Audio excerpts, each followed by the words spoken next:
welcome back. Hey, you got chaos in your life? I don't know anybody who doesn't anymore. I really don't know anybody who does not have chaos in their life anymore.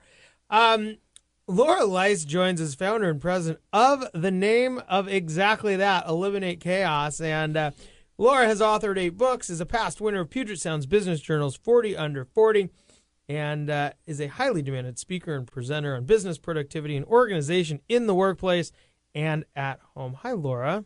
Hi. How are you today? I'm good. How are you? Good. It's so nice to have you. Thanks for having me. Well, the chaos that is in a lot of people's lives is partly what I think means that people need to have professionals around them to help them with certain things, whether it's insurance or a financial plan or a real estate agent. It's hard to have as much chaos as people have and then do things themselves. Now, one of the things that you work on your books is eliminating the chaos of actually relocating. And although that doesn't have quite as much to do with, the financial side, it does have a lot to do with real estate. And so help us understand maybe a little bit about Eliminate Chaos and the services you provide and why it's so important. So Eliminate Chaos actually has 5 divisions of the company, and helping both businesses as well as residential homeowners move is a service that we provide. And what we like to say at Eliminate Chaos is that if you want to know the secret to stress-free moving, hire Eliminate Chaos and let us take care of it for you. Moving is one of the most stressful things that can happen in someone's life, and I think that people oftentimes forget how much work goes into it, how much planning, how much behind-the-scenes work takes place. And really, in order to make a stress-free move happen, you need to have a lot of the pieces put into place in a specific order. I think that's a key point, is the order. I mean, obviously, the moving trucks can't come before the boxes are packed, right? Well, I've had clients that will literally call me within a week of wanting to move. Last year, someone called, it was the week before Memorial Day weekend, one of the busiest move weekends of the year. And I asked her if she had hired a moving company, and she said, I want to move on this day. It was like the Tuesday after Memorial Day, and I said, do you have a mover yet? And she said, no. And I said, well, that would be the first thing that we want to accomplish. And because I've worked with so many moving companies over the years, I was able to quickly call some of my contacts and find her a moving company. It didn't happen on Tuesday, but it happened a couple of days later. If she had picked up the phone and called that moving company, there's no way that would have happened. But we do so much work together that they know me. And over the years, we've established these great relationships. So People it happens. bend over backwards. Yeah, it's kind of like I get to wave the magic wand and make it work for the clients. It's a nice wand to have. So talk a little bit about what are some of the most important, or what are some of the most stressful things that you see when people are moving their home? Well, I think a big stressor for people is what am I going to do with all this stuff? And as we like to say, especially for people that are downsizing, is you cannot fit 10 pounds of potatoes into a 5-pound bag, no matter how organized you are. And really, why do you want to pack and move and pay to move all the stuff that you're never going to use? Because we know what's going to happen to it. It's going to land in the garage. You're going to turn into a hoarder. Well, not necessarily, but you may put all the stuff in the garage and then you'd never deal with it. So I always say deal with it up front, make the decisions. That's a really difficult piece of the project people can't make. And as we like to say, clutter is just delayed decisions. So if you can't make a decision about your stuff, then it's just going to pile up. And are people ever really that disappointed about getting rid of something? I mean, do they ever call, oh, gosh, I really wish I didn't get rid of that wood coat hanger? And I've been doing this for 12 years, and we have a lot of employees that do this every day. And I think in 12 years, I can count on one hand how many clients have said, I wish I had kept this. 2 things. One lady was able to go back and get it where she had donated it from. And the other one, I don't know whatever happened. But, most of the time people just don't even remember what they've donated. So it's like when my wife gets rid of a pair of shoes and she says, I can never get rid of these. And then after some coercing, she's like, okay, fine. Now, when she gets rid of one, another pair usually comes in, and then, of course, she forgets about it. That's right. But I would think that it's kind of that same thing, right? You get rid of your old furniture. Well, now you have probably new furniture in your new home. That's correct. But a lot of things that we see happen with our clients is that they'll make the decision of getting rid of those things, which is one of the hardest steps. But then they put the stuff in the garage or another room, and then it slowly grows some feet or something and makes its way back into the house. And it's like, what? Don't do that. Like, get rid of it. Take it to the donation location or have someone come and pick it up. And so do you see then that would really eliminate a lot of the chaos, I guess, during the move because, well, you don't have as much stuff to move. That's correct. Makes sense. Yeah. I get it. It's a piece of cake. I can wrap my head around that. It's a lot of decisions, but it's really hard for people. It is emotionally exhausting for people to go through that process. People will say, I've been watching you run around all day, do this work. Aren't you exhausted? We're not exhausted. Our clients get exhausted because they're making decisions. That's the tougher job, but that's a job that needs to be made. And so what goes into those decisions? You had talked a little bit about space planning because, my thing is I still can't believe, because you're coming from the mortgage business, that people buy a house or won't buy a house because their couch won't fit in it. Right. And that is mine. Buy a different couch. Right. Like get a different couch, people, right? That to me is one of the, and we hear it all the time. No, my furniture won't fit. Well, it's a $500,000 house. You have $1,000 worth of now used furniture. Right. Maybe 2,000. Right. My house has cheap furniture, but that's okay. So, that has to be, the space planning is a big part of that, but it's not only with your own stuff, is it?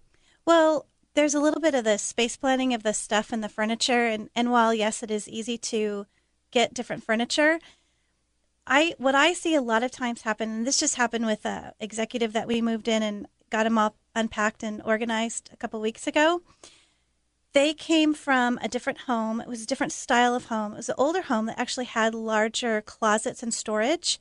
And so while this home is brand new and has beautiful built-in closets, in the end, the closet systems and the office systems were not designed around their stuff. And so there wasn't enough space for them to put everything. And they had a fairly realistic amount of stuff. It's just that when there's none of that pre-planning and now you have to take your stuff and make it fit into another space, that can oftentimes be a real challenge for people. But we were able to go in and make it work out. It just sometimes takes a different eye to look at how do you make the space work. Or a smaller TV. Well, maybe. Maybe. We're here with Laura Leist, founder and president of Eliminate Chaos. Laura, what about after somebody's done moving? What about it? Well, I mean, what services and how do you assist people? You talked a little bit about pre-planning and during the move, but I know you guys do some stuff for after they've gotten in and gotten the moving truck there. Yeah, it's actually like we like to say it's the before, the during, and the after. Yeah. So up front, we're doing a lot of the planning and the move management, all of the vendor coordination. The during, a lot of times we are there with the moving company and we know what the family's priorities are. And so we are having the moving company load the truck so that we can get off the rooms in order of how they need to be set up, like the important bedrooms where they're going to sleep that night, the kitchen so they can cook a meal. So that's all happening like day of the move. That's what we call that. And then after the move, once the moving truck is gone, we take a huge team in and we're unpacking boxes. We have 2 people per room typically, and someone's in charge of each room, and we're unpacking everything, looking at, quantities of things, kind of setting it out, looking at what kind of space is available, and then putting those things away in an organized fashion the first time, instead of just having someone come in and unpack boxes and set everything down. Like we've seen that happen a lot lately, where we've actually had some individuals just shove things in cupboards. And this wasn't the clients. This was someone that got sent to them to do this work for them. And they didn't really understand how you set up a kitchen properly or how you organize a closet properly. So we do it the right way the first time and make sure that everything has a home and it's being designed for how they use their stuff, like frequency of use, how they think about things. So there's so much planning that goes into it. You must get pretty intimate with how the house was set up before to just be able to transfer everything. Because yes. I can't find stuff that I know where it goes. I can imagine this as being a guy who can't find anything going into a house that you'd done. I wouldn't know where anything. How do people know where things are? Well, we a lot of times if we're doing both the before and the during and the after, I've literally gone in and taken pictures, documented things, talked to the client about how they wish to have it set up in their closet. I mean, I've literally taken pictures of highly organized women's underwear drawers for how they want the bras and panties organized in the drawers when they move in. And they get that exact configuration when they move into the new house. But it takes a lot of planning. It takes packing a box properly. It takes a very detailed move management plan that everyone has to follow. And clients are amazed at what we can pull off, but we pull it off through a lot of planning, a lot of stuff that they never see. And so it's a lot of coordination, asking them, what their wishes are, asking them up front to make sure that we understand how they want to be able to find their things. And then when we're done, giving them a tour. There you go. And letting them know where everything is. And that usually works out pretty well. So kind of after the move, I mean, during it, you're coordinating the move, you're helping movers put the stuff where you think it should go based on their old pictures and old house, including women's underwear.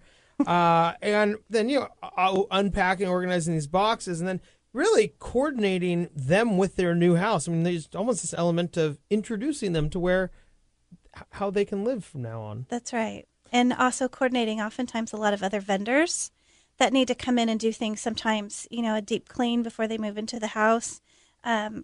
Sometimes we've got to get a closet company out there really quick to cut some extra shelves. We can make things happen pretty darn quick for clients and get them moving and living in that house typically within about 2 days. And that's a lot. I mean, we're talking 5,000-6,000 square feet. We can accomplish that in about 2 days. Wow. And for some people, a move does not last 2 days. They'll move in. I've gone to people's house before. We're like, sorry, it's so messy. You see boxes in the corner. Like, we just moved. And I think, tick back in my head. I'm like, yeah, you moved 6 weeks ago. And projects just go on and on and on for moving. And this is such a great way, I think, to just, eliminate that chaos in your life, or at least limit it to 2 days with someone, your team taking care of most of the details. Right. It's really hard for people, I think, when they move, because a lot of times people can unpack boxes fairly easily, but if you think about a kitchen, an average size kitchen will take us to unpack it and organize it a good maybe 12 to 16 hours. And people hear that and they think, oh my gosh, it's so much time. I could do it faster than that. It's like, really? Because, I know from years of doing this that that's basically the formula. And if you want it done the right way the first time, otherwise you're going to spend more time because you're going to get to redo it. Mm-hmm. And what I find is that when people have to do those kind of tasks on their own, it's very overwhelming. So that's when they just kind of start to put stuff wherever. Is it the decision factor? You said people are having a hard time making the decision. I don't know where that should go, so I'm just going to not put it somewhere, or I'll just shove it there from now. It's a little bit of that, and it's also not really understanding the flow of the kitchen and how they will use the kitchen and what would work best where, and how to rearrange the shelves, or should I lower the shelves, or should I cut more shelves, or what kind of product should I buy to maximize the use of the space? Should I put in, pull out shelves? Should I get some drawer dividers? What should I do? Should I reconfigure some things? We take all of that into consideration. Laura, how organized is your house? It's quite organized. In fact, I teach classes out of my home. Everyone can come to my house and look in my closet, look in the linen closet, look in the drawers, kitchen pantry. My nothing's wife, off-site. My Paige she would love, this is her thing, organization. We have labels in our closets that only pertain to her stuff, because my stuff does not get the label. Well, no labels? You don't need labels? She tells me that's so I know where it goes. I said, well, I know where it goes, but, it's just on the floor right now. I'm sorry. But it has a home, right? It has a home. So that's the key. That's really the key. Because people will ask me if my home is organized, and it is. I really do practice what I preach. Obviously, I have to if I teach these classes. But sometimes, especially if you're teaching them at your house. Yes. But sometimes, I'll leave my house in a hurry. Like today, I had a really long day. And I'll dash out, and there might be dishes on the kitchen counter. But I know when I come home at the end of the day that those dishes have a place. Or if my clothes don't quite make it hung back up in the closet, I know that there's a place to put those clothes because the closet is organized.